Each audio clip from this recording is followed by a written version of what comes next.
어제 소매 판매가 생각보다 잘 나왔습니다. 11월 소매 판매 먼저 살펴보기 전에 사실 지금 시장은 경제 지표로 움직인다라고 보기보다는 연준이 경기를 선제적으로 대응하기 위해 금리 인하를 할 수 있다라는 한마디로 보험성 금리 인하 시그널을 내비쳤죠.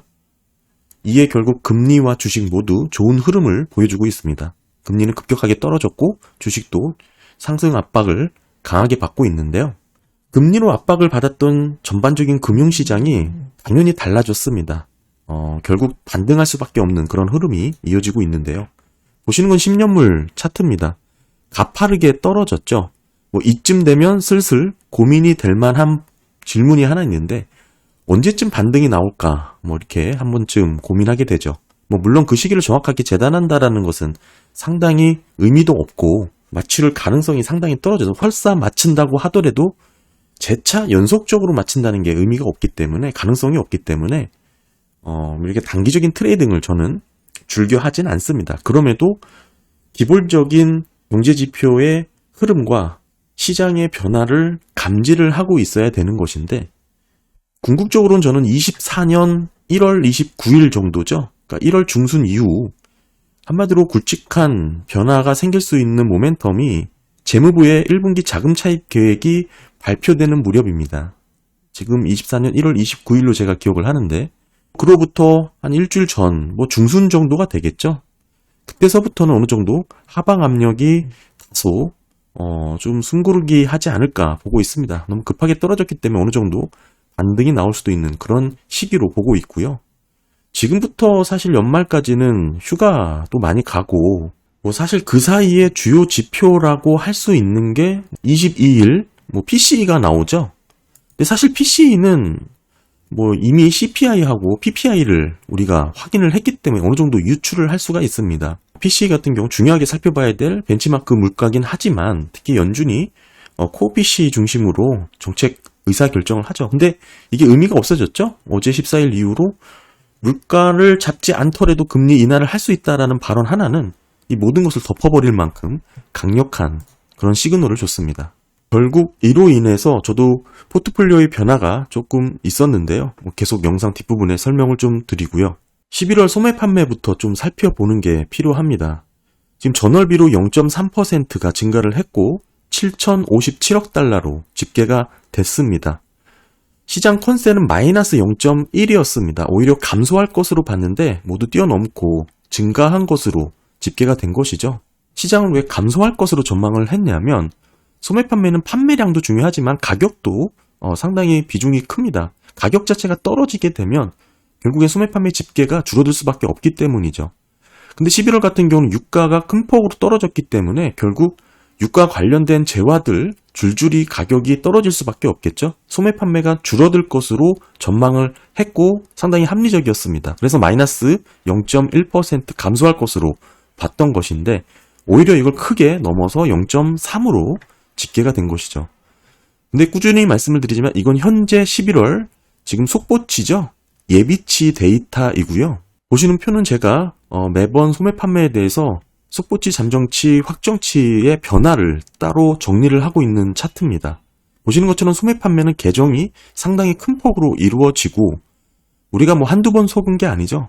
굵직한 것으로는 지난 7월달 소매 판매가 지금 0.85로 찍혔을 때 상당히 시장이 큰 충격을 받았었습니다. 강한 소비다 이러면서 채권 시장이 가격 폭락으로 이어졌던 기억이 있었는데요. 어찌됐든 이후 개정이 되면서 0.46까지 떨어졌습니다. 거의 반토막까지 떨어졌죠. 이러다 보니까 처음 발표되는 속보치에 대해서 우리가 좀 감안해서 좀 봐야 된다. 그 신뢰성에 대해서 여전히 지금 0.3% 증가한 것으로 11월 속보치 집계가 되었지만 이게 잠정치, 확정치로 이어지면서 결국 표본도 늘어나고 전혀 다른 결과를 가져올 수 있다는 거 제가 꾸준히 강조를 드리고요. 최근을 보더라도 그렇습니다. 지금 10월달 직전달 보시게 되면 헤드라인으로 잡혔던 게 반올림이 되면서 마이너스 0.1로 집계가 되었죠. 근데 이번 달 개정이 되면서 오히려 그 폭이 더 깊어졌습니다. 마이너스 0.22까지 더 감소한 것으로 집계가 된 것이죠. 지금 7,049억, 그러니까 7,050억 달러에서 7,037억 달러로 뚝 떨어진 것입니다. 그러니까 지금 짓게 된 게 속보치고 앞으로 잠정치, 확정치가 나오면서 얼마든지 개정이 될 수 있고 과거 사례가 늘 그렇게 개정이 휙휙 많이 되어 왔다.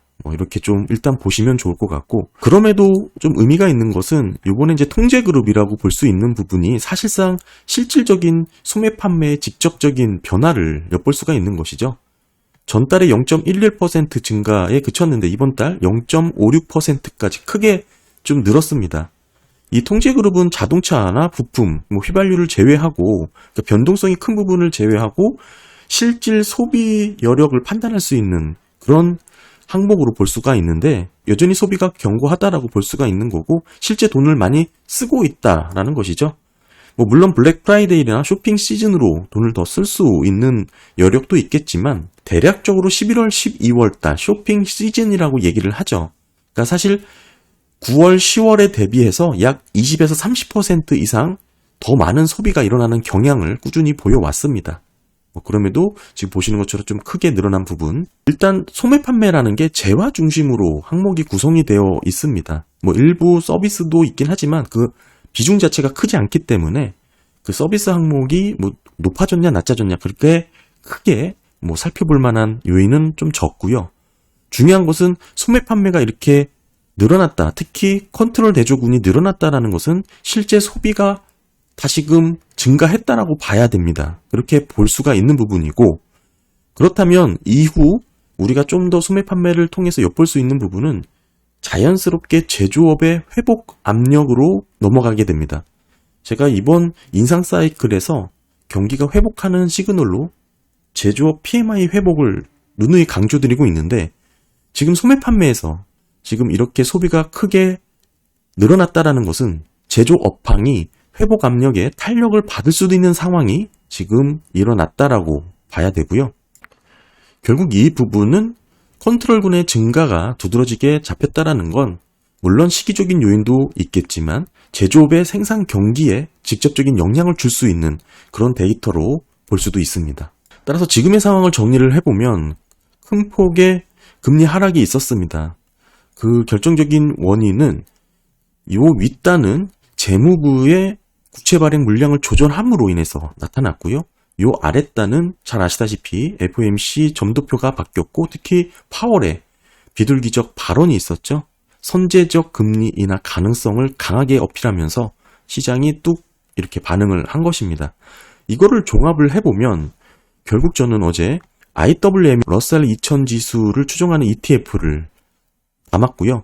TMF를 정리를 하고 지금 IWM으로 지금 포트폴리오 변화를 가져왔습니다. 물론 파월의 발언이 실제 언제 또 번복이 될 수 있을지 모르는 상황이긴 하지만 지금은 모든 시나리오가 가능해진 상황이라고 봐야 되고요. 중요한 것은 연준이 경기를 강하게 지지하겠다라는 그런 강력한 의지를 내비쳤다라는 것만큼은 우리가 인지를 해야 된다라고 보고, 특히나 물가를 버릴 만큼, 물가를 포기할 만큼 경기를 살피겠다라고 말한 부분은 사실 거의 충격에 가깝습니다. 물론 이 부분이 추후에는 재차 인플레이션이 다시 오를 수 있는 상황으로 이어질 수도 있다고 생각을 하는데 이거는 시간이 좀 필요하겠죠. 경기 둔화 없이도 금리를 내리겠다고 파월이 발언을 했다는 것은 지금 현재 쉽게 무시할 수만은 없는 내용이고요. 그렇다고 지금 상황에서 경기 침체가 또 전혀 사라졌다 이렇게 보기에도 어려운 상황입니다. 지금 현재 현금 비중 한 30% 정도 들고 있고요. 이 부분은 투자자분들이라면 꼭 지키셔야 될 투자 원칙이라고 생각합니다. 오히려 지금처럼 뭔가 방향성이 헷갈리는 시기에는 현금 비중을 조금 더 늘리는 것도 나쁘지 않다고 생각합니다. 워런 버핏도 장기 평균으로 놓고 봤을 때 현금성 자산이 늘 30%에서 40%를 유지를 하고 있습니다. 따라서 현금 비중을 어느 정도 목숨 걸고 지키는 거 매우 투자에 있어서 중요한 부분이라고 생각을 하고요. 지금 현금 비중 한 30% 정도가 있고 보시는 것처럼 가파르게 떨어져 수익이 이미 발생을 한 TMF, 거기서 러셀 지수, 아까 말씀드린 ETF로 갈아탔습니다. 러셀 2000 지수를 추정하는 ETF고요. 여전히 채권도 들고 있습니다. 지금 TLT와 TLTW 채권을 들고 있고 영상 초반에도 말씀드렸지만 급하게 떨어졌으니까 어느 정도 반등하는 구간을 지금 전망을 해본다면 1월 재무부 발표 무렵 어느 정도 다시 반등할 구간으로 보고 있습니다. 그 무렵이 되면 TLTW, TLT 비중을 줄이고 다시 TMF로 들어갈 생각을 갖고 있고요. 더불어서 어제 TLT 계좌도 수익 반전이 다 되었고요. 정리를 해보면 사실상 올해 채권 투자로 나쁘지 않은 성과를 올린 그런 상황이라고 말씀을 드릴 수가 있습니다. 소매 판매가 이 윗부분이죠. 헤드라인.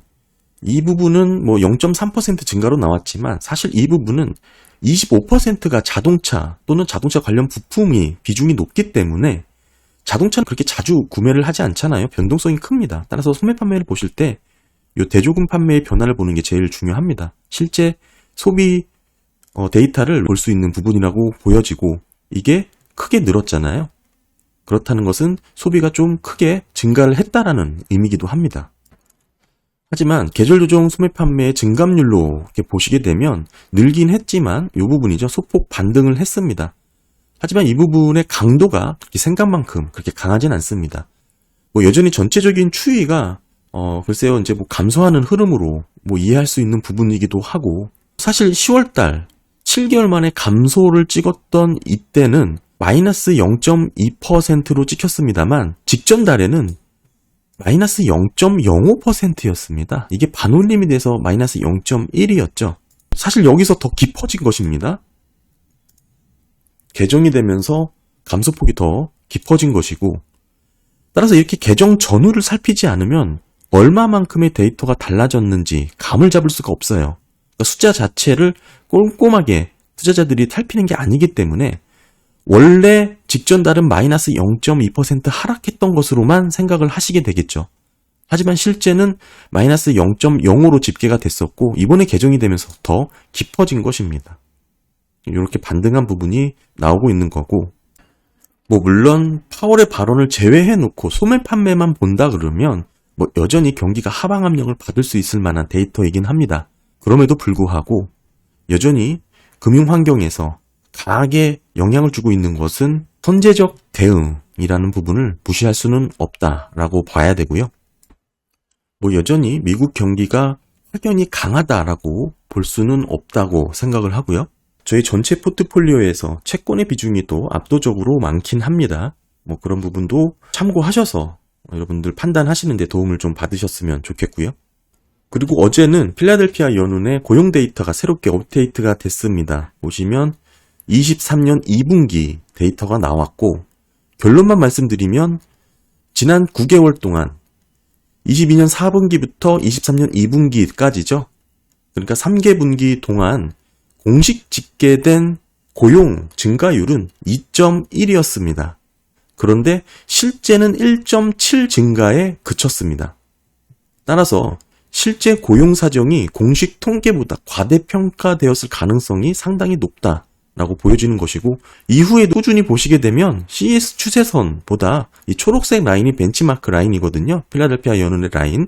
이 라인이 아래로 떨어져서 유지되고 있는 것을 확인할 수가 있습니다. 물론 새롭게 업데이트되는 부분을 계속 추적해야 되겠지만 여전히 과대평가될 가능성이 상당히 높다라고 봐야 되고 전반적으로 과대평가의 폭은 좀 줄어들긴 했습니다. 1분기 자료를 보게 되면 2.3에서 1.6의 이런 차이를 보였는데 이번 분기까지 확대가 되면서 2.1에서 1.7로 그 과대평가되었던 폭 자체는 줄긴 했습니다만 여전히 지금 보시는 것처럼 실제 증가는 1.7에 그쳤다. 이렇게 보는 게 정확한 고용 데이터다라고 보셔야 될 것 같고 이 분기의 변화는 연율화했다라는 것을 감안해서 보셔야 됩니다. 네, 오늘은 소매 판매 한번 살펴봤고요. 이와 관련해서 전반적인 시장의 흐름, 개인적인 포트폴리오의 변화를 말씀을 드리면서 한마디로 모든 가능성이 다 열려있는 상황이다. 그거에 대해서 그 비중만큼은 포트폴리오의 변화를 가져가는 게 낫지 않을까 그런 생각을 갖고 있습니다. 말씀을 다시 한번 강조해서 드리지만 경기 침체 가능성이 완전히 사라졌다 이렇게 보기에는 어렵습니다. 이미 연준은 선제적으로 금리 인하에 대한 가능성을 내비쳤고 실제 그 부분을 실현할지 안 할지도 따져봐야 될 부분이고 오히려 경기 침체 가능성이 높아져서 선제적으로 금리를 내리겠다라고 이렇게 접근할 수도 있는 방법이기 때문에 지금은 여러 가지 양방향 가능성이 모두 열려있는 상황입니다. 물가를 포기하고 금리를 내리겠다고 선언했다라는 것 자체가 지금은 양방향 베팅이 어느 정도 포트폴리오에 구성이 되어 있어야 된다라고 생각을 하고요. 네, 감사합니다.